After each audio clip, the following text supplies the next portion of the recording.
Abono nsia Top Radio 103.1 so enie adishmaima ememu nyina adwo anwumre somewhere saka frame emo ne nkrofo aman so ye de brewo se ene Ghana don radio enimi kase ebo free Top Radio so enkran kokomlemle Ivla Brosan kase so ememu ne nkrofo aman so radio information centers dodo no a energy kase ama mansan atie bie na abevotin pon fidie no so no Top FM online.com na abeke no so a Facebook no so Top Media na YouTube nso Top FM online na ensemu ede nam no adeshmaima ye di mu akotini bi no ene se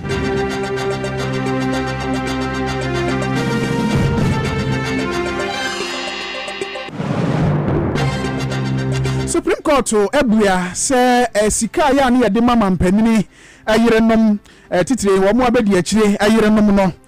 yade etia mra enti ye bebo awurem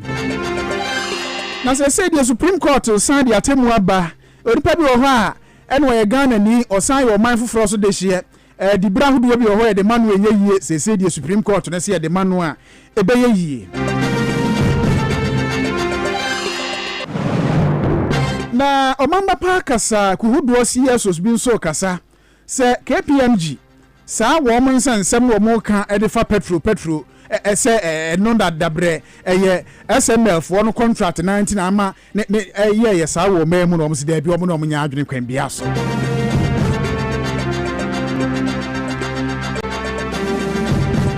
se nhemfiade yi a ne bo ekosuri ye beba wurem ya hwe wo mo nso de ehyen fa akwantufo kɔ ekwan tentene no ti se VIP fo wo mo de aba betudwa we eni afufuro pi ya mano ne ensem ka ho eni ya de bramo na mampeni na be de akire Dr. Laj Mahmoud Baumia kopie mu Italy memu amu Vatican mankuma ani mu na eho one Pope Francis akwakodi ahia ya ye de ebebramo na wonim se America memu nso kunafo bi wase ne ho ahoma ekunu ho ya adenti o se Ghana ni bi adada na bunafa so we bunafa so nti wakune ho ana Nigeria memu nso yebekwane yakotie kirekire ni bi ono de emanu a ene wa mentu tamu a ene ememu awe wa mentu tamu a memie yiwadi saa ti se de ebire bi asi etwamu ebesi wo Legon asuapon mu no edisese eno nso aba nkiremu ni nyina yede eba mediri ede papa entwibu asiako na nyumaku adan de nyina ombo enchidom ede kase ebre wo no ebi ene Samens Vital Herbal Mixture eno ye Samens Herbal Clinic for na diaba eduro ya na yesan mrane agan no be manu agan o kejagum wadre panya asem kuma be manu agan a ene na dwuma eso ani papa na eduro ye woni nsuo ne ye wona topa ye ya kire se Samens for ene de abanti unya Samens Herbal Clinic for Samens Vital Herbal Mixture ni bia be ma be bo adwuma ama empaso ayede atenka no kosoro ema eniji awie peyo mpempa na enu nyina akire no honam ya wo ne sisiyade nyina no eyifiri ho na ema akra de ene emunsa ebuo no akire ya wo bia ni ho a mobete akra Samens Vital Herbal Mixture no ya mumpe bi na muntu na mononom no anopawia ne anwumre omo namba ne 0240 616 061 0240 616 061 na womo ajo so Samens Vital Herbal Mixture na eno ane yesan mrane agan no PM Travel and Tour Agency omo se emu amane omo akwantusem no mguso a de adase etu kwan ko wiase ama hodo so omo akwantusem de dana kwan mu omre yie pa ntibra na omo fo ntu kwan de danie omo abene pass e roba ko Canada memu afi French abroach memu France ho no ankasa broni fita ankasa kurom UK omo do beko na broni bibini kurom nso USA enso omo do bekro abusua no ni makuo nyina moko holidays ya monfa nkoda PM Travel and Tour Agency na onhwenye o ticket no travel medical insurance bibi amfama ba bi akwa abeda hotel reservation so beye ede amount yesre wada ye kira kwan no enye yira anakra yewo hacho atomic kwan no aso free 0509 404 627 0509 404 627 and 0303 943 250 0303 943 257 PM Travel and Tour Agency na any akwantu se mu nyina mu domberima yesu dem power batteries here kan kire so mo batteries na de no hoodini o ahoodini mensa yesu dem power batteries ariable yesu dem power batteries wara tuarasa yesu dem power batteries caterpillar yesu dem power batteries chese afidie bia wo hu se eno ne afidie hia battery ya na hoodini wosoro no yesu dem power batteries na etron de ama wo egumu ahodo nti uduru abose o kan a ko GCB edan no emu yesu dem power batteries ewo ho from 0244 666 857 0244 666 857 and 0571 628 888 0571 628 888 na yesu dem power batteries omo ajo so na Step to Christ Herbal Hospital se enkan kire se ene die Yesu Kristo anamo ba ko pe wo wiase afa na nyina Ghana ha de nyaaye no omaya asabia ne ho no mo asi no pe ewo mamprobi Methodist school no anim hwa Tibra Step to Christ Herbal Hospital na afei omo mfamfidie hwe ni padua mu na yare no ha no nyina frutiri ni besu na ase doctor ni nyina so na ompe edro emfama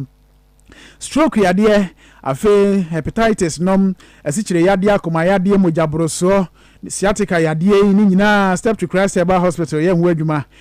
mpamu agro ya bema nkwamwa no ntumi nyinse ba ni nyina no obe hu adwuma baba so ni depo age mafa ni nyina no Step to Christ Herbal Hospital ye hu adwuma kama pa ma wo eba fie na ni nyina mu no yade ahodo na wo mo esa fra wo mo 0547 988 724 0547 988 724 na 0545 675 997 0545 675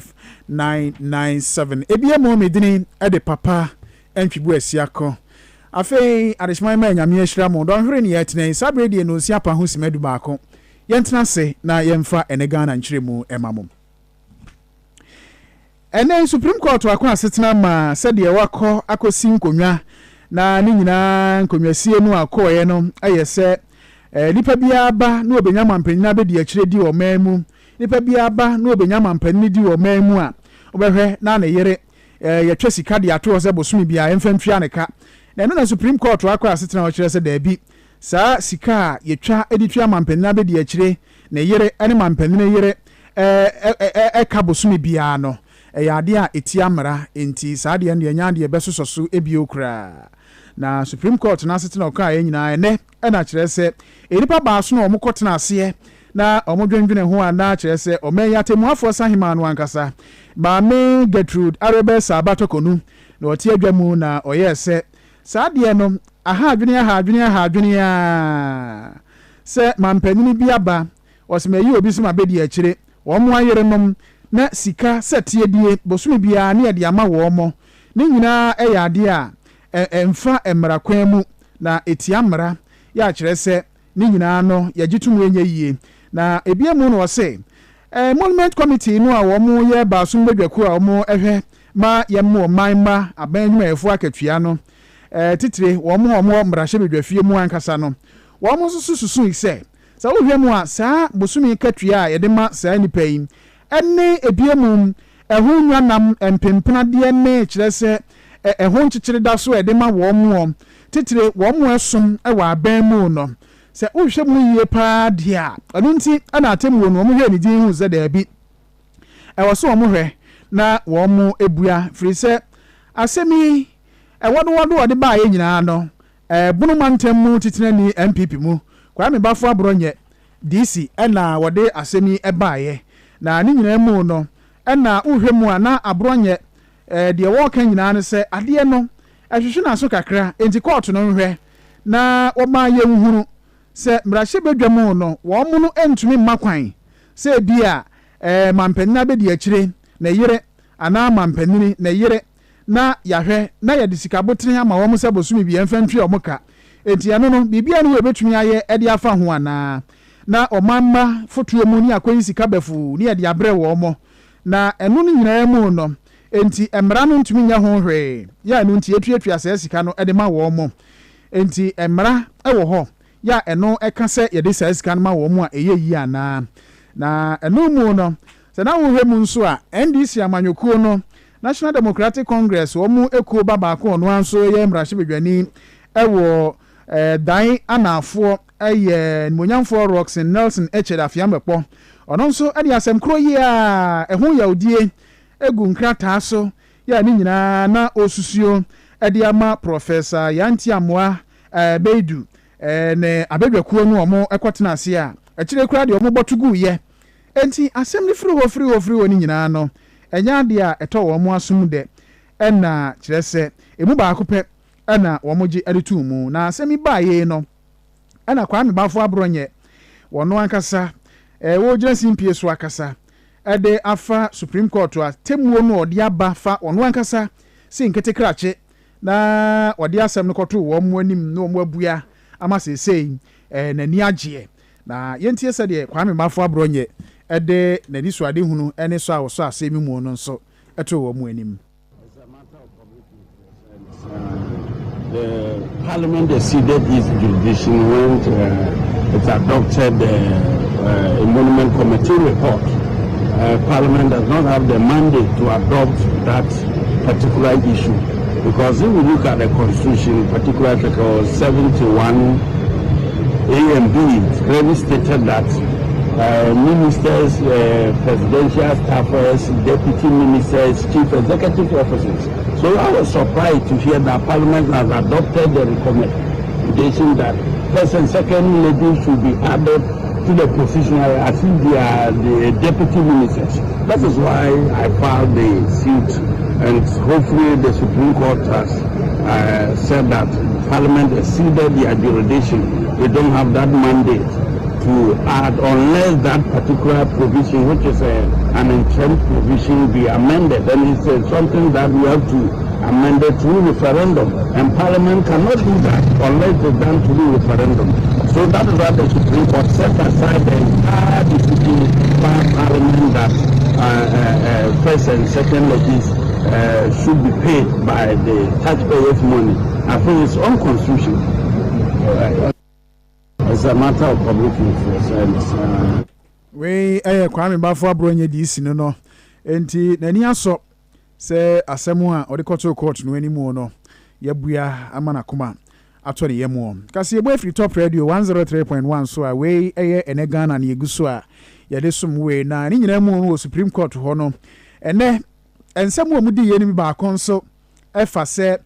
obi oman de hye na ebia wosane nso ye oman foforo so ede hye ye kan se dual citizenship no na saa asem ya be asem wa ha wo man yi papa ye dadwene ye ni mrahye bedwafo bi no mu a omo enya akonwa ne wie pe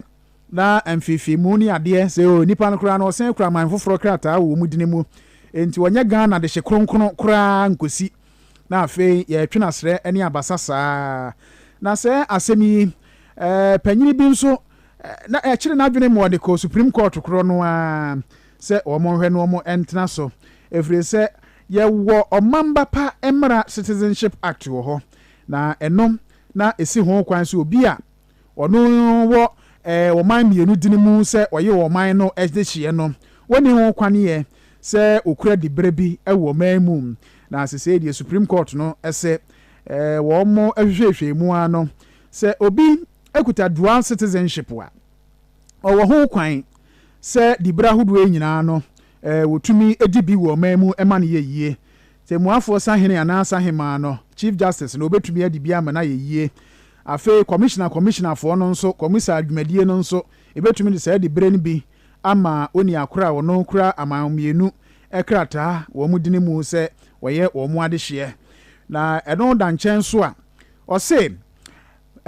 valued added tax service ho nso oni pakro betumi akura di bre wo ho na Director General di bre no nso nipa ne betumi adibi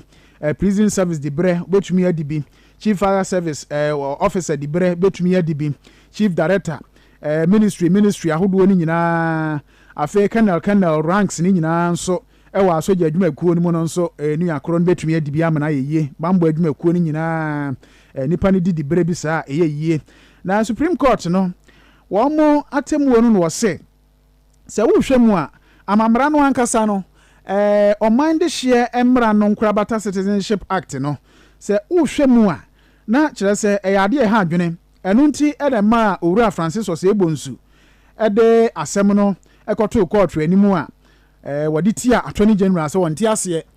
Attorney General na ayɛ aban lawyer panyini enti saa mmara wei yɛ akyerɛ sɛ moyɛ ne nhwɛhan yɛ akyerɛ sɛ ɛdi ɔma yi abrɛyɛ ɛna Francis Osei-Bonsu di asɛm no kɔto Supreme Court no anim na ɛnɛ Supreme Court no tena asɛm no so a no ɛna ɔmo kyerɛ sɛ Francis Osei-Bonsu asɛm a ɔde bɛto wɔn anim no yɛ akyerɛ sɛ ɔno ane mmara nim ni Bright Ɔkyere Agyekum Esquire egyina nanan mu de baeɛ no wɔn asom na wɔn ɛtena aseɛ sɛ Supreme Court mmaranimfoɔ mmadwemma no deɛ wɔn hunu yɛ ɛne sɛ saa mmara no ankasa no ɛne ɔman yi ɛma mmara article 289 clause 2 yɛ ɛwɔ afe apem ahankron aduɔkron mmienu mmara yɛtintim mmienu mu bɔ ɛbra enti wɔn gyina so ɛma saa mmara kɔ so ayɛ adwuma ɛnyɛ yie enti Francis Osei-Bonsu ne lawyer Bright Agyekum asɛm a ɔde baeɛ no wɔn ɛne no ɛyɛ adwene enti ɛnya adeɛ ɔmo bɛpene so ama saa mmara no ayɛ adwuma ebie wuo koraa na ɔse wɔn asɛm a odi yɛ bu ayɛ mu nyinaa mu mmuayɛ no ɛyɛ sɛ onipa biara wɔn sɛdeɛ America aka sɛ okura aman mmienu nkrataa wɔn dini mu no sɛ ɔyɛ dual citizen ɛno no ɛyɛ adeɛ sesesei ebetumi aboa ama di bere bi ɛte sɛ yie no ɔno nso akura mu efiri sɛ wohwɛ mu a Citizenship Act no ɛne nkorabata dunsia section 16 no yɛ akyerɛ sɛ sesia sɛ wohwɛ mu a di bere ahodoɔ bi wɔ hɔ no mu a ɛno Chief Justice di bere no ka ho kɔmusa yɛ a wɔn de da VAT adwumakuo no ano Director General adwumakuo wobɛbia prisons nom ne dumgya adwumakuo no ano afei Chief Director wohwɛ ministries ahodoɔ no nyinaa ne mpanimfoɔ bi te sɛ wɔn mu ɛda soja adwuma no ne bambɔ adwumakuo no nyinaa no a ɛne no nyinaa ɛyɛ pɛ no a sesei no obi kura dual citizenship ebetumi ama na kura sɛ di bere no ama na yie enti wei ne asɛm ɛno nso efiri Supreme Court asɛnnie mu aba ene dua yi a ɛno nso yɛde somwoɔ sɛ ene Ghana kaseɛbɔ Top Radio 103.1 so na yɛkae wo sɛ Apɔmudene Pa Festival no a Top Radio afi bia de brɛmo na afi wei deɛ no aduru so abia edifiada yi a ɛna ɛba so yɛ akyerɛ sɛ efiada yi ɛba so den na ba ɛba so no 31st Market wa Makola ɛne fire service mfimfini hɔ no a ɛna yɛde ɛbrɛmo ami dimafo yɛba hospital papa no a wabene akyerɛ sɛ stroke deɛ otwi aseɛ koraa wɔ man mu no papa no a Martin dina Dr. Tanda so no ɔno yɛ kana asɛm no ɔba na kyerɛ sɛ Apɔmudene Pa no wɔde mfidie abɛhwɛ mu nipadua mu nyinaa nti mo amamwɔ Makola ne mpɔtam mu hɔ nyinaa efiada yi mu nhyia yɛ anɔpa no nsia na Top Radio de mfidie no nyinaa bedwa na kyerɛ sɛ dwumadi ahodoɔ nyinaa yɛne mo a na ɛyɛ de firi hɔ no mo de aba enti wɔn nso uni baabi akɔ abra na bɛhwɛ Apɔmudene na midimafo deɛ Dr. Tanda so mu ani tua ɔbɛboa ama yareɛ biara no a ɛwɔ unipadua no mu no wahwɛ na wapɛ ano aduro de ama na dwumadie ɛsan sɛ ɛsɔ ani nti no Angel Bakery Original paano show ɔmo bɔ nkyidɔm ɛna afei Frederick Optical and Eye Care wɔn ɛwɔ dɔme pillar 2 nso ɛka ho bio mesrɛ wada wohia nkyerɛ mu dwumadie hu na wobɛtumi afrɛ mpanimfoɔ 0277 630006 0277 630006 na yagyew ɛso na medimafo Herbal Hospital papa yi ɛka na sɛ mi mo amu nim ne dada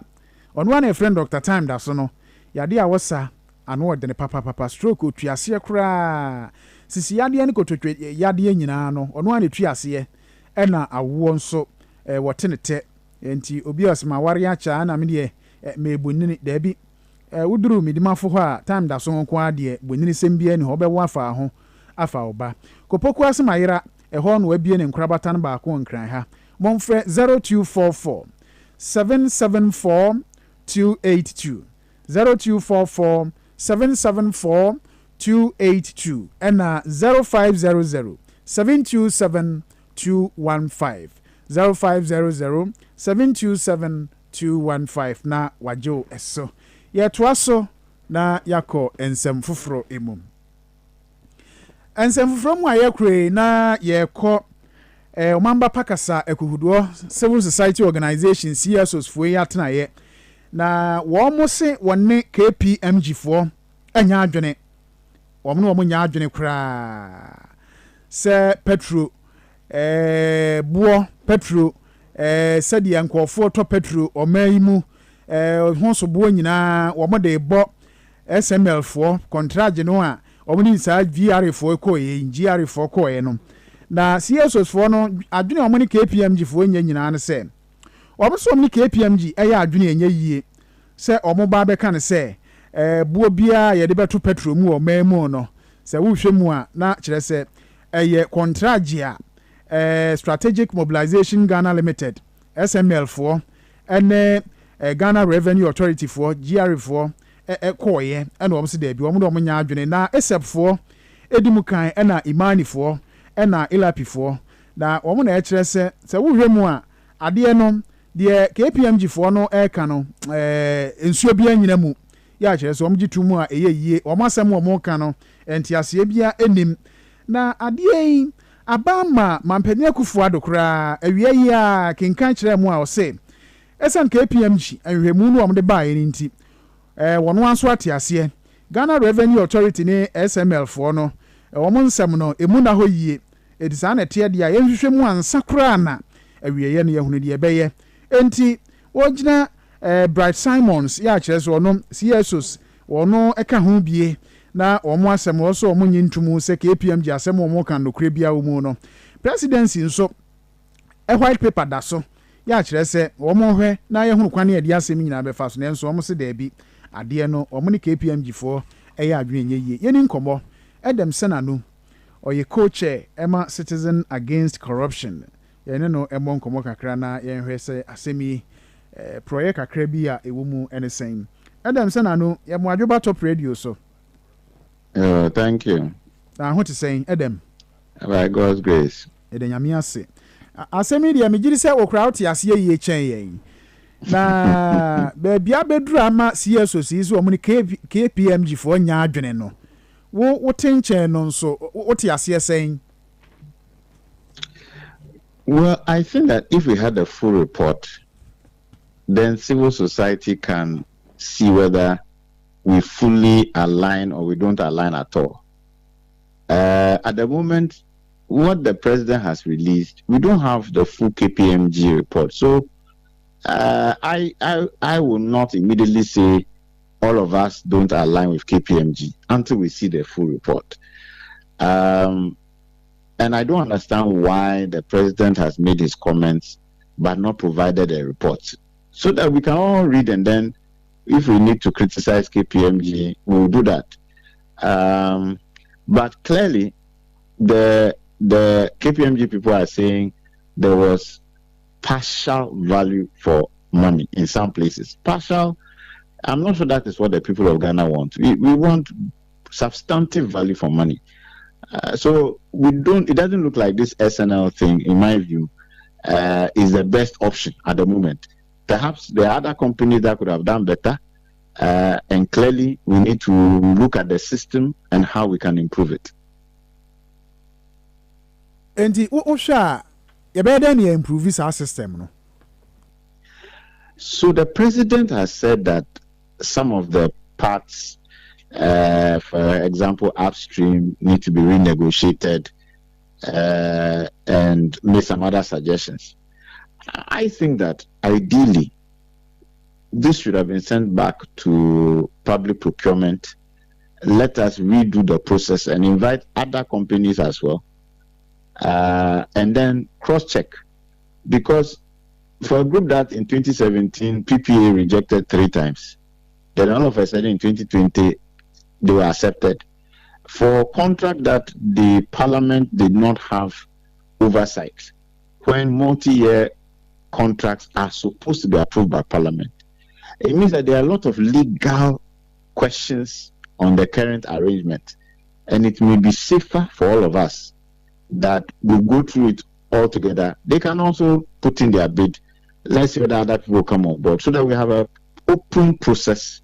At the end of the day, we will see whether they are the best candidates to, especially if we say there's some value for money, are they the best people? Is the money that we are getting the ultimate we could get, or there's much more that we could get if we select the right company? And you know, right company, you better say criteria ben you fan select the right company. Won't see a problem back home. You know, you see the normal tender process, they would have said we need a company to come and monitor the taxes being paid in the telecom sector. The company must have capacity or must have had a track record for about, let's say, minimum 2 years or 3 years in the industry, must have been able to demonstrate so and so, must have staff with at least these qualities. Then, when it is open, other companies around the world who have done this before will also be together with the SNL, and then you will see, because they will attach it's like their resume. We've worked in Algeria, we have worked in South Africa. This is what we did. This is our reference. You can call the regulator in South Africa or in Italy and cross-check. When you do that, you will get the best company to come in. This one, they attempted single source, it was rejected, and then 3 years down the line, without inviting anybody else to come and attempt, they were approved. Retrospective ratification. So how do you know you have the best company? And not just that you didn't get parliamentary approval. There are plenty of illegalities. If you're not careful, tomorrow something else will happen. Yeah, that's it. Adam Sanano, so on the top radio, I can say you. Thank you very much. I mean, sharp. Adam Sanano, and I was here in the Kasai. Kasai, away from top radio 103.1. So, we no Ghana, any of this way. Near Beko, a Sremuntamwa. Yabeko Sremuntamwa. Na, a Sremua Yabekrono. Nye asem ketwa kra na asi ho asem wo asi sirem sesi ano enya asem ketwa kra boku na aba boku hempopro se emfi aduanan nie na afei na ohempopro hye ho fa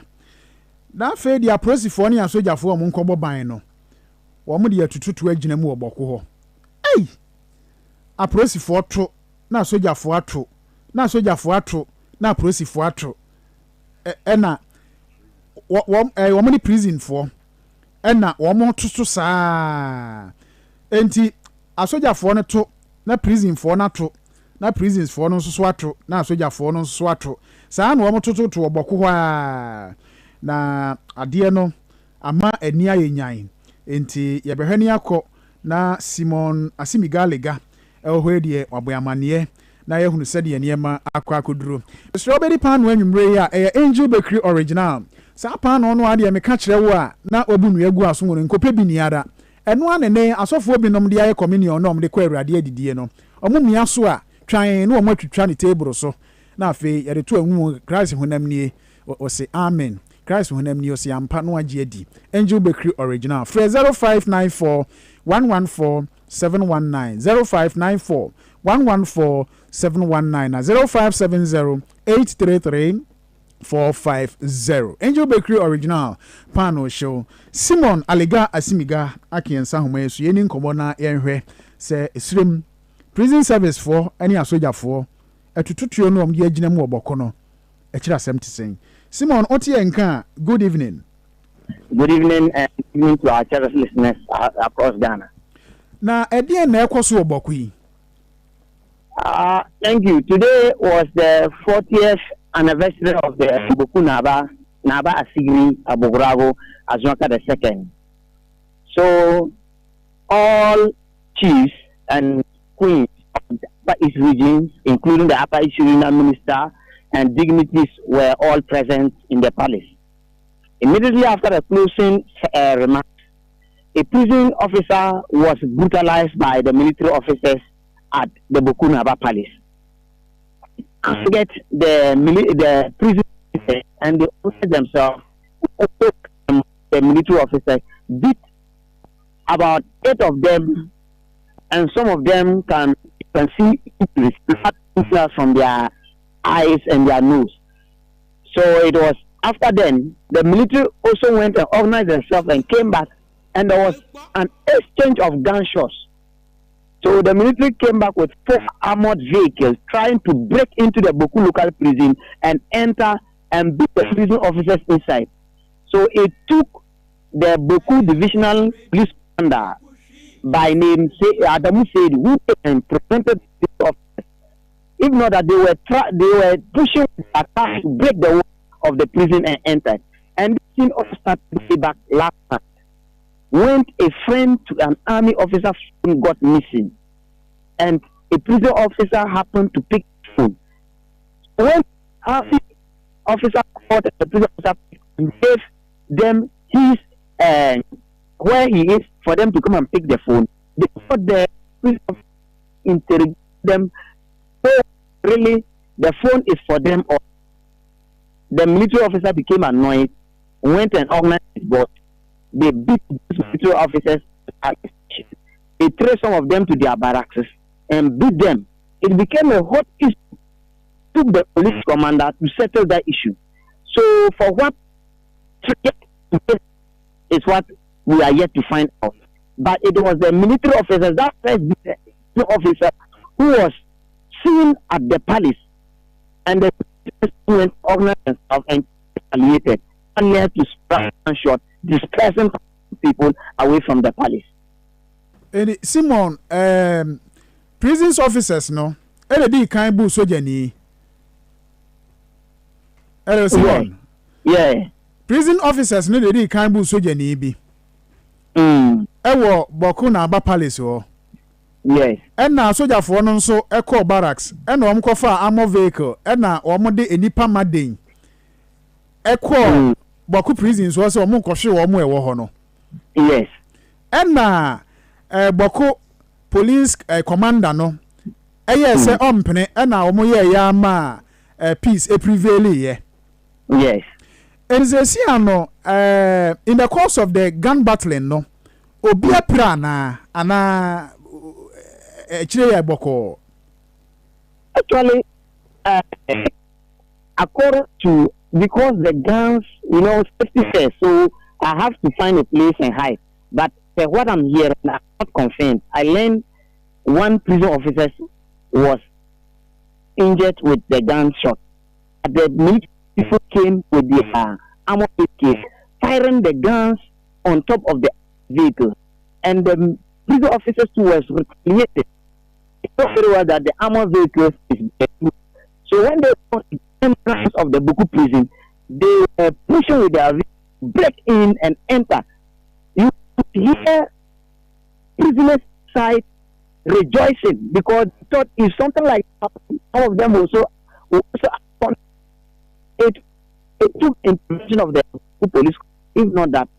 a life would have been lost. Seriously, it was a very everybody. In fact, it led to some cases. Some people started shooting. But Simon, I think that there is no tension in Boko. There is no tension, but this one has packed a lot of tension. As I speak to you, a house was nearly burnt. A 2,000 house was nearly burnt by a Mampusu man. Immediately that one happens, maybe the Mampusu will be thinking that is a 2,000 man trying to do this, and a 2,000 man too will be thinking a Mampusu man is trying to attack my people. So there's a lot of issues. Everybody is happy. Now, security presence for Boku na Aba Palace in so to say. At the Boku na Aba Palace, there is a police and then soldiers stationed there. But Boku na Aba son happens to be a prison officer. So because of this today's ceremony, so the prison officer came to witness. So what happened that triggered the military officer to attack that prison officer, I can't best tell. But it was that led to the commotion today.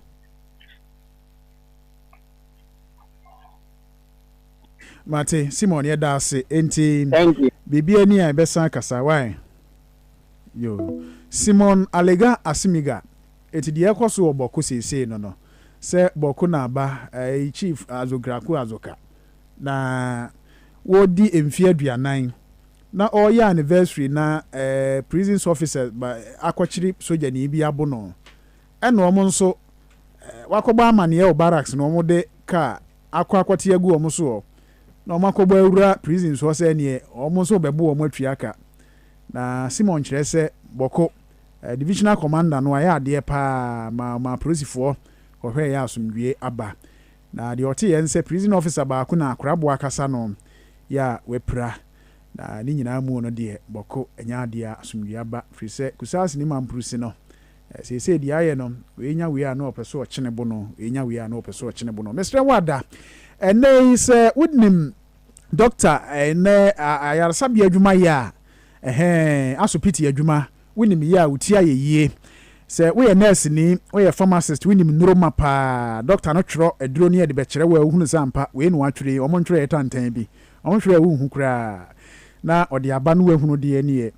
wo nso wato adi woyɛ sonographer wato adi woyɛ lab technician woyɛ cleaner tumi siesie hɔ kama ho hwehwehwam wansena bia ni hɔ PRO ano ate atumi bɔ nkɔmmɔ no to nkra ne yie personal assistant nye bibia behu bia na akoka wano hwerɛntwerɛntwerɛm bibia wedi o wano odu atumi ka wano tumu ye panyini sɛ kanko na o tumi kanti o boa personal assistant a ɛne ya asabie sɛ bra no mfo adwuma o passport pictures mienu na ade bɛba na afi odi account CV na ade bɛpɛ adwuma no hom wotumi de abegya top radio ha kokumlemle 40B Royal Castle Road na ɛno nso penimfo nsa aka bibi nso ni na bɛfra agyenkyeremu a 0246 209 305 0246 209 305 and 0244 704 910 0244 704 910 Ebenage Herbal ena omodi nuro miensia badwa so the fearsome 3 no enuro no ho panti ekura kusem kekekura unyanom ye a na yare edwane na emuromu na enuro miensa no ye Hepa Plus Pavi ena Plasmos mixture ya no apebia no nom ema no bosome so ambekamu akamu na obi ehunu se obosome aso obi nso na obobna sa misro kopɛ ebanage phone rebi na no nom obi wo ho a ne honam kan o chate unya ebanage phone rebi no nom a honam kan nyina betu ayira na afe nso empemu atenka no aba ama otumi adi agro ebu musa akokono wo mpa so enti pe ebanage phone remi ensa de fearsome 3 no na no nombe ebunu yade akura de ne wote ne nka na odwane misre wada 0542 778572 0542 778572 and 0542 807 907 0542 807 907 na omo ajo so ebusuya ejina we so na yato nkre yaba yeba pe ebetoa enegana so ede amount Obakus wouldn't say obra panyin na yira seme eno aya ntumi anka o ye bono oba ese chichina wo konfanko asembo mu bibi pa wo ho me de se bi nua be ma no ne makasa onse na nsan ya no waka ne sisi ya ne sisi ya ne ya enye ne sisi bibi pa e na ekoso me nua be ma no na hoodin asa omware foforo se na ntesa se sei ahoodin ni ho e na madam fo won kan kire me na se na die wedi ya asem ketu abi eni owo mu abi aboa no na me waka kire me se sei de koyi ene na tiefo obi entie de me kan yi ba ma duru biribi a esesa oye ho duru de ma ni je ba no yira wade mu no sate kwa ba ma bi entie de ye emuaya ne ye simple kra aduru bi was semense ba so asokore mampon ye friend semense vital herbal mixture ni nsu ho ne topa yeso ho na sadure ma ma nyina fra na gan sadure fra na gan ba ma de wo ya ne sa wo benom aduru no ba ye dwuma bi ma me sesa ba ma no aduru fra na gan ya ene na na dubia wona yiri twisodoku e wo dem ma ma aduru fra na gan no eni hammo wo de ya ne sa wo benom sa ba ma no ma gan na ba ma panyini ma no homene so a odi agro ma oba bo ne nsem ma no ba ma wutie me sa gan wo ho a entra ho mo anim nwe ase minua no ma gan na di dwuma no ma gan na kejagum sa wo pa memma dura fa na gan bi ato a ebi wa so kormampon sa mense ba so afa ko Fox FM a benya bi ato ene mia eto bibiduro ni abrofo dodo no a sa wo pen dodo atu a kodani farmer Colinac Misty Epidank na ne dodo pa wo sa mense herbal clinic e wa so kormampon sa mense herbal clinic e wa so kormampon e kwa na e kwa tek no se dware sa efie to so no a fresa number si 0240616061 ana 0205 573555 mema dua friend again mema woni mfie du nwotwe entumi numbi aha yesu dem power battery ye dem baby Yes, with them power battery and the battery will pay mu nankasa bedu Ghana o. Chloride exide battery. Yempena chloride exide battery. Papa ya shoda yama ka bia usu we bibre mu ha no. Esie na so Ghana. Broni say sole distributor. Enti wo kan kitwa ne akese nyina. Motors, generators, and machine bia. Wo here battery ja wom bia ma no. Chloride exide battery. Ebe sort you out afebo. So be ba ko anadu don petua. Bra yesu dem power battery asweye. Ye wa bosi o kan. Ayi kan street. Awo GCB yard no emu. Frey 0571 628 888. And 0244 666857 and 0244 798 445. Chloride exide battery.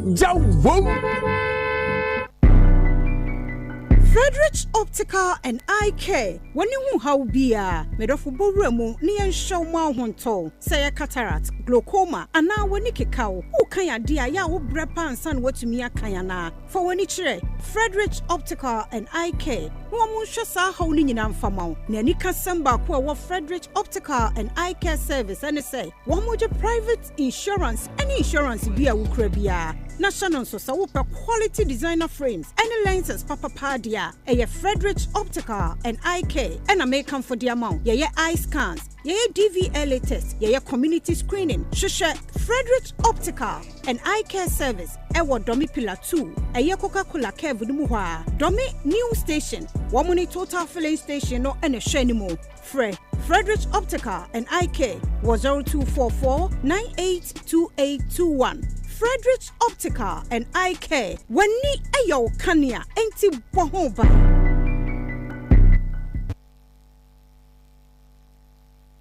Midimafo, Pokwase Maira Accra. Midimafo, Pokwase Maira Accra. Midimafo Heba Clinic Aba Accra. And you won't hear passengers a gumi kaimi. A hana do one aircraft. Hey, and this Accra and put away the moon. And yet the Muampa. The said here, a Duchem Atlantic International University, America Memo, about Dr. Dujanfi Babasu, honorary degree as a professor in biology in herbal medicine. It is said here, I am Sano, I am more. Oh, Mr. Minim wife, your copa war. 1 year, 1 city. Nin send me 2 months and 8 years canon. Connection na and shedam koye na esakakra ti say wa pege mu ama hodiam bam connection ne wo de we wo de ba de kro wo ba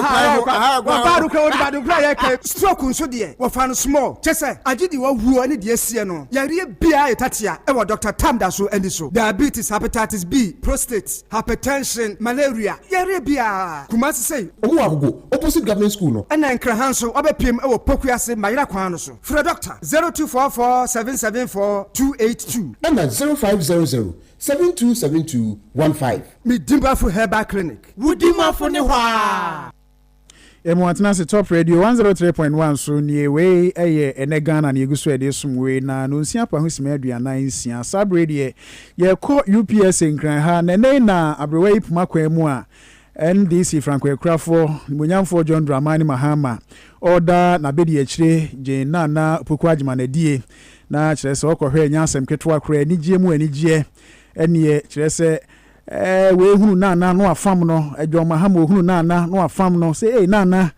wona hwe se die no so ali na num na ene hini no watitie me yo abedi akire damedi na de me maboso enu achi ene fifi avekwete NDC secretary wakasa ase ama wo mutitina ni Johnson na sie dunkatia nso akasa ama John Dramani Mahama no emu nso akasa na afein na oba panyin ayeda na die jena na poku agima enso kasa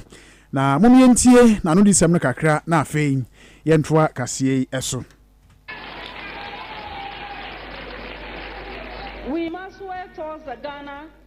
where the law truly works, where there is shared prosperity,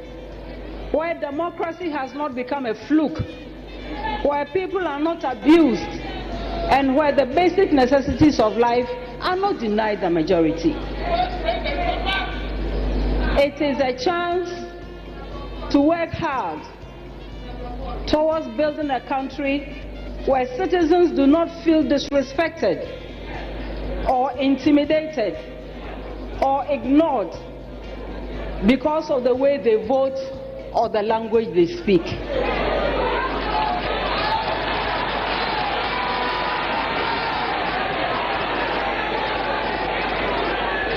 The victory we seek as as a party is to invite everyone to the onerous task of rebuilding a broken Ghana, of restoring hope in a manner that the is capable of, and evidenced by its history and achievements, especially the recent ones under His Excellency John Dramani Mahama. My brothers and sisters, we are not in ordinary times. This is not news. Some of us have been around for a while and have experienced the to and fro of politics in Ghana, but never have we experienced the levels of greed, unbridled arrogance, unrestrained impunity, sheer dishonesty, barefaced hypocrisy, incompassion, as displayed by this incumbent government over the past 6 years and more. Enti we Professor Jena Napoku Ajman na eka say o UPS a omo budget so no che say watena memu an oni mamemu ohuna memu na ekufu ado amemu di e kire say o da bi ankwaye kura ya kire say ahokire a omo de omen ya kowre mu no enye ahokire papa ahokire amana donko pa na ono afiri say eja ono aye batan die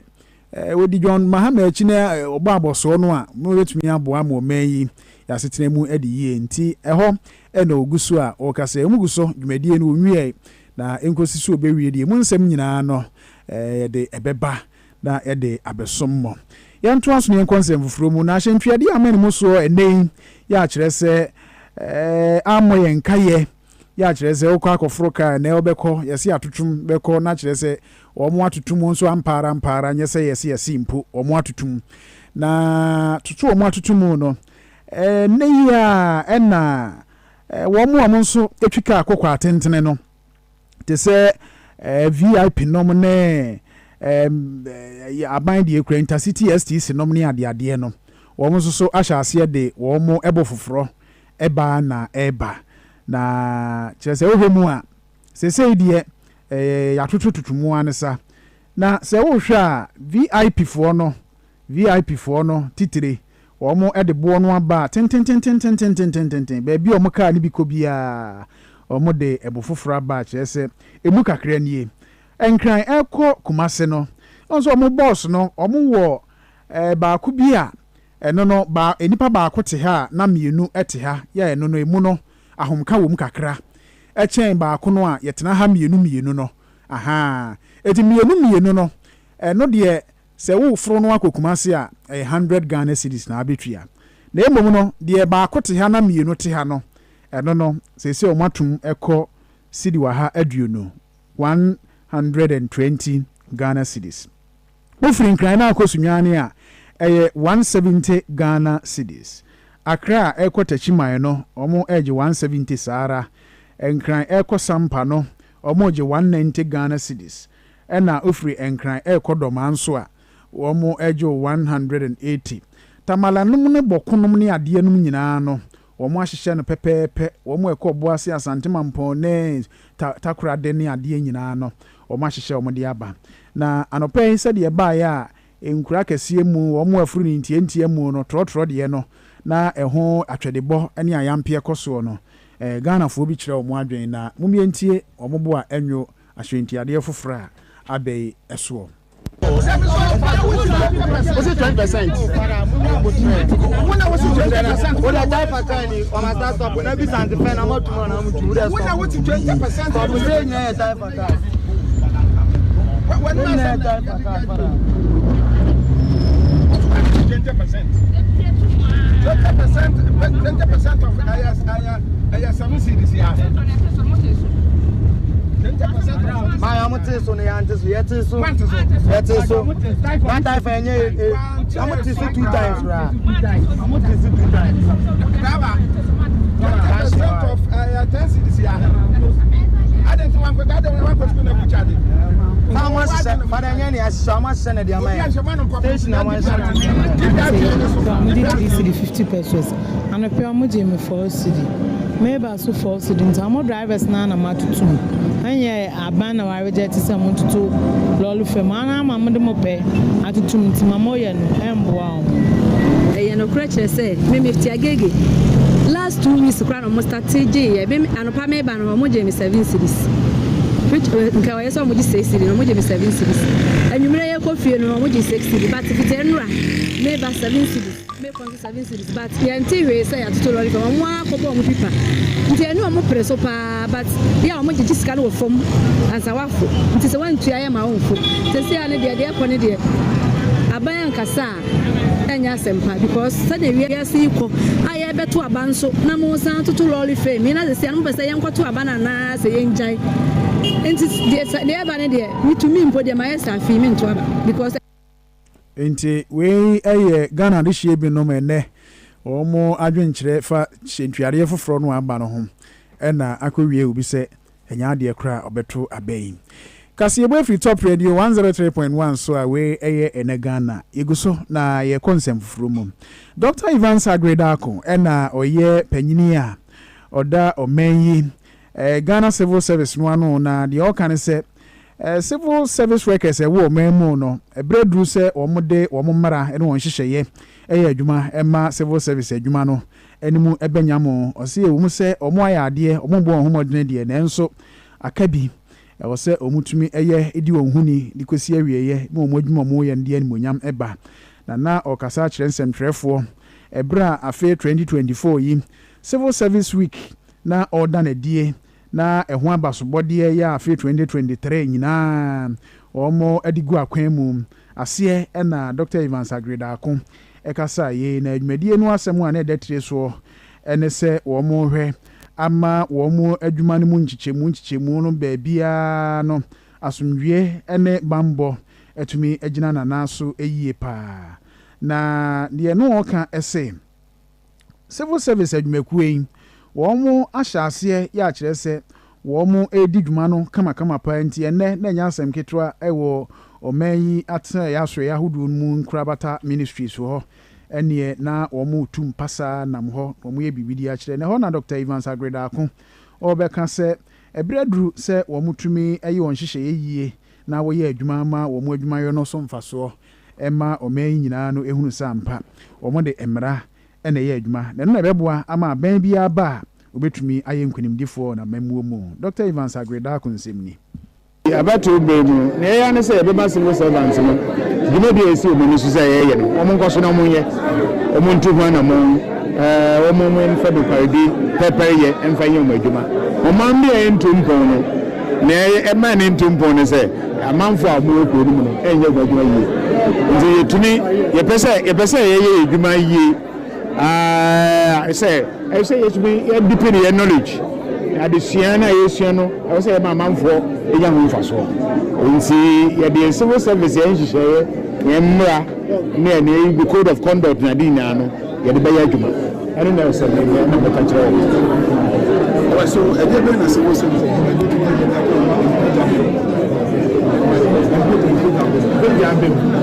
so na me kan no civil service ye boa ma omano ana aban bia no bota yesi ne so jisheye a ode beba no bezembezi ma say yeye na djubedi a yede bebu afan mu na ebetu ma na bako no so sa na yeye matchless civil servants say obi anfa so nko never the professionalism the code of conduct bibi ebu akwema ebema yen ho kekano akosoro no so say are fa ba fo kwan so eye ne bebre omomfa omonsia na ema yentimi yensu ye man yensu yie we Dr. Ivan Sagredako na okasai na yetwa so akonsem fufuro mu a mampena be de akire Dr. Alhaji Mahmoud Baumia Italy memu okoye no wako Vatican mankumanu mu ama ehonso wako na fe oko oleta okoduru ho no na kyerese oye nhwemu kakra bi ewo ho ya kyerese Vatican ho no Paul the Fifth ho na omo ekokotena ye na Dr. Alhaji Mahmoud Baumia ene Archbishop Paul Richard Gallagher ono na ye twerefo ya kyerese ɔhwɛ wɔ mu nkutahudie so ɛwɔ Vatican hɔ na afei amansan nyinaa mu no nipa bi abɔ anan ba no na di ahyia etu wɔn kɔ Holy See edi ɛhɔ na nsɛmtwerɛfoɔ na tena yɛ wɔ hɔ no wɔn bɔ amaneɛ sɛ sɛ wohwɛ mu a nhyiamu yi amampanin abɛdi akyire aba yɛ akyerɛ sɛ Holy See hɔ wɔn ahyia yi nyinaa no ɛyɛ adeɛ sɛ ɛbɛboa ama wɔn ntem nkutahudie aman mmienu ntem no ayɛ yie ama asetena mu sika ne nneɛma nyinaa no akɔ n'anim na wɔn sisi nneɛma so bɔbɔ nneɛma tɔfa na ɛno mu no ɛna ɔne Pope Francis ɛne ekokɔhyiaeɛ na ɛhɔ nso wɔn toato adwene ɛwɔ Holy See hɔ sɛdeɛ wɔn bɛhunu kwane a wɔn ne Ghana nyinaa bɛtena afena ama asomdwe aba na ahotɔ nso so aba eti wei ɛne nhyiamu a kyerɛ sɛ Dr. Alhaji Mahmood Bawumia ɛne Vatican mpanimfoɔ akɔhyia mu ayɔ na yɛmfa wei ntua sereboɔ America ɛna awura yi wɔyɛ ɔbaa bɛsiri wa mpo ɔde Laura Kowa yɛ ɔbaa kunafoɔ ɛna Ghana de hyia bi ɔde Frank Borg abɛɛfo tempɔn fidie so nkɔmmɔdie ya na ɔsɛ o mɛni gye wo ho medɔ na sɛ Laura Kowa nso atai no akyɛ ɛna ɔte hwee Frank Borg domu ɛna ɔdɛdɛ noa na Frank Borg no nso sɛ n'ani ate ɛna wonim ɔkɔfa mfonyini bi akyerɛ sɛ foto no koraa nyɛ ɔno ani foto nipa foforɔ bi foto ɛna ɔkɔfa ɛna ɔsɛ ɛyɛ mia ɔnhwɛ sɛ me ho ɔfɛ kama no adɛdɛ no ano agyina America dollar no $1.5 million afei deɛ Frank Borg gye wie ya wa block abrewa no frɛ no a wonya no sɛ wanya akoma sɛ yiyɛ abrewa no akɔsɛn ne ho ahoma wɔ America hɔ ewu enti owu yɛ na America federal agents no ɛkɔhwehwɛ mu anom Laura yi sɛ Ghana ni de hyia Frank Borg na bu na fa so ntina ɛho ahometeɛ ɔde asɛn ne ho ahoma ɛko ne ho enti ɔmo yɛ nhwehwɛ mu a Frank Borg no seesei no ɔmo twe no sɛ baabi ɔhyɛ biara no wɔn ɛhwehwɛ no na wɔn akye no sɛdeɛ ɛbɛyɛ a wɔn bɛnya no na Frank Borg no nso no akoa no hwɛ a wɔnyɛ wadwane ama seesei obiara nim baabi ɔhyɛ nti wɔn gu so a yɛhwehwɛ no Nigeria mɛm deɛ lecturer yi dwuma a wadie ɔno nkwadaa no a ɔkyerɛ wɔn adeɛ no ɛmɛka yi sɛ ho ɔfew amɛntu tam a school deɛ memu afeeli alie ɔsɛ sɛ deɛ na akeka ka no ɔsɛ hwɛ wode ɛtena hɔ ini ebe mpokua na eyi akɛseɛ saa no enwuro amanfo akyi anka fam enso hwɛ no wawe o na ade onimu amka kyerɛ o wɔde saa kyerɛkyerɛni ɔkyerɛdeɛ wɔ university ya ɛwɔ Alatamemu University of Nigeria Nsukka na UNN ɛhɔ no wɔkyerɛdeɛ yi na wɔde etamtuo tete nkwadaa no maaya no de tamtuo tete wɔ mu a ya ehunfo nyinaa ba enti wɔn asɔ no duapuo mu a wɔn sɛ yɛ neɛ na wɔntena nkyɛn na wɔbu sukuu ne mmara so wɔde wɔn anim nyam atwitwiri fam nyɛnyɛ na asɛm mu hwehwɛ mu na akyire no asotwe bi wɔ hɔ a yɛde ama no Professor Ransford Jampo mekyia wo paa miwura baabi a obi amoadwo ɛweɛ adehyemman ba anwumere kase yɛde som mo sɛ ɛne Ghana no aha ne yɛde ne nyinaa esie Emmanuel Sakibo yɛ nkyidɔm ɛna Kwasi Buafo International ɛne Semufoɔ na yɛsɔ soe deɛ na happy birthday from Kokra ɛna yɛde ɛma wo na wei yɛde kɔ ama ɔse ne ba nkasa no ne ba prɛkopɛ Joel Amache Aseda ɛna wadi mfie num ukɔ sukuu wɔ Sida International School ɛwɔ La Apapa yɛma La Apapa ɛnɛ ɛyɛ awoda enti Joel Amache Aseda wadi mfie num 5 years today ɔma happy birthday na yɛma efiri hwan hɔ wankasa na woba Father Amache ba na Father Amache oba any Joel Amache also man happy birthday Joel papa so man happy birthday yes also am akwabna